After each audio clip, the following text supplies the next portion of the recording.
အားလုံးပဲမင်္ဂလာပါဒီနေ့ကတော့ XT10 Akamine ရဲ့ Sale Gallery ကိုရောက်နေရဖြစ်ပါတယ်အဲ့တော့ဒီနေ့မှာဘာကြောင့် XT10 Akamine ကိုရွေးချယ်သင်လဲဆိုတာကိုကျွန်တော်ရှင်းပြပေးပါမယ်ပထမဆုံးအနေနဲ့ဆိုရင်ကျွန်တော်တို့ဒီ Akamine Landmark ပေါ့နော်ဒီ Akamine Landmark ပေါ်မှာရှိတဲ့ project တွေကကျွန်တော်1 square meter 2သိန်းဝန်းကျင်ရှိပါတယ်ဒီ project မှာဆိုရင်တော့ကျွန်တော်တို့ Alibaba နဲ့ရအောင်မယ်ဆိုရင်တော့ကျွန်တော်တို့3သိန်းခွဲနဲ့3သိန်း6တောင်း3သိန်း9တောင်းပတ်ချလေးမှာရနိုင်ပါသေးတယ်ပြီးတော့ရင်နောက်တစ်ခုက high rise condo ဖြစ်တဲ့အပြင်မှာကျွန်တော်တို့ pet friendly လည်းဖြစ်အောင်မှာဖြစ်ပါတယ်ဒါအပြင်နောက်ထပ်အားသာချက်အနေနဲ့ကတော့ payment timeline မှာ XT10 Akamine ကကျွန်တော်တို့အချိန်အပြင်3နှစ်လောက်အချိန်ရပါတယ် down payment အနေနဲ့ 30% ပဲပေးသွင်းရပြီးတော့ကျန်တဲ့ 70% ကိုကျွန်တော်တို့2029 quarter 2မှာပေးသွင်းရမှာဖြစ်ပါတယ်ဒါဆိုရင်ကျွန်တော်နဲ့တူတူဒီနေ့အခန်းလေးကျွန်တော်လိုက်ပြပေးပါမယ်တစ်ချက်လောက်လိုက်ကြည့်လိုက်အောင်ခင်ဗျာဒါလေးကတော့ one bedroom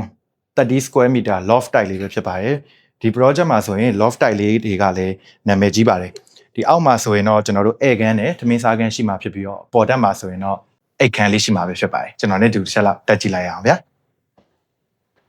ဒါကတော့အပေါ်တက်မှာဆိုရင်အိတ်ခန်းလေးရှိမှာပဲဖြစ်ပါတယ်ပြီးတော့ရင် loft type ရဲ့အားသာချက်ကဘာဖြစ်လဲဆိုရင်ကျွန်တော်တို့ high ceiling ရပါတယ်ဒီ loft type လေးဆိုရင်တော့တော်တော်လေးလူကြိုက်များရတယ်ပါပါတယ်ဒါလေးကတော့ 2 bedroom ခန်းလေးဖြစ်ပါတယ်ဘက်မှာဆိုရင် kitchen လေးရှိပါမယ်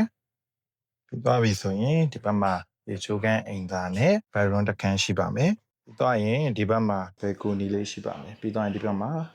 နောက်ထပ်အိမ်ခန်းတစ်ခန်းရှိပါမယ်ဒီဘက်ကအိမ်ခန်းကတော့ကျွန်တော်တို့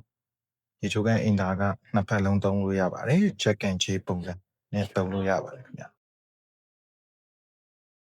XT10 Akamine project မှာဆိုရင်စုစုပေါင်း building 3လုံးပါဝင်မှာဖြစ်ပြီးတော့ building A ဆိုရင်28လွှာအမြင့်ရှိမှာဖြစ်ပြီး building B ကတော့28လွှာမြင့်မှာပဲဖြစ်ပါတယ်။ car parking building တစ်လုံးပါဝင်မှာဖြစ်ပြီးတော့ car parking အနေနဲ့ဆိုရင်50% coverage ဖြစ်မှာပဲဖြစ်ပါတယ်။ဒါအပြင် facility အနေနဲ့ဆိုရင် building တိုင်းမှာရေကူးကန်ပါဝင်မှာဖြစ်ပြီးတော့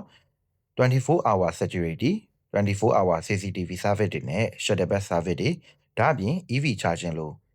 ထိပ်တန်း facility တွေကိုလည်းခံစားရအောင်မှာဖြစ်ပါတယ်